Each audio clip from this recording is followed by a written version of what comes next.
Kevoscott here. We're in Goose's room, aka the new studio, aka the workshop. You're going to be seeing this change over time, and Goose and I have lots of fun planned on showing you how to design on the iPad. Yeah, that's right, Goose. So I wanted to jump on to respond to Rough Notes 00's comment. Can you show how to save vector file in Concepts app and the quality of actual saved file? Well, I can't really do that because it's going to depend on what type of vector format that you're exporting and then what software or what app that you are importing that file into. Well, that made me think of a really great tip that'll make your workflow so much more efficient than import and export. And that is you can export on the iPad and then copy and then paste into an app like Affinity Designer.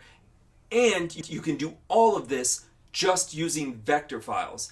Now, I do want to point out, if you just copy from Concepts and paste into Affinity Designer, that is going to paste in a PNG, which is a raster file. I'm going to show you how to export, paste on the iPad using Concepts and Affinity Designer.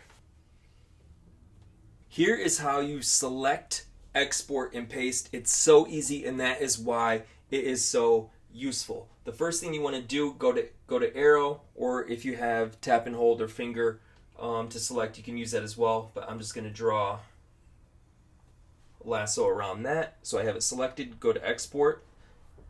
Make sure you have the file format that you want selected, in this case since it's vector, and we're going into a graphics program. I trust SVG the most, so that's what I'm going to use. I'm going to tap this export button.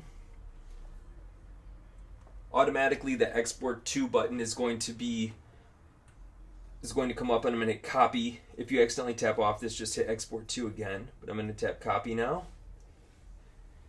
And now all I have to do is go to the app switcher. In this case I'm going to Designer. I'm just going to tap and hold for paste. And there we go. My vector artwork is in there. Just constrained scale. And now you can see I can select individual elements as vectors.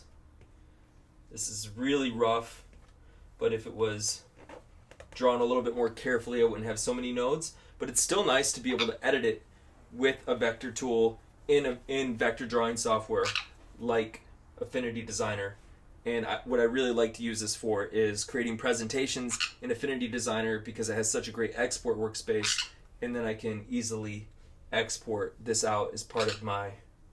I have an artboard up that has my old Interior Design Safari sketch sheet here. So if I wanted to import this, all I have to do, hold, paste once again, and then when I start to scale it, if I put one finger down. The cool thing about this too is that you can actually make this 1-to-1 scale and then find the appropriate scale. Just do that off the artboard.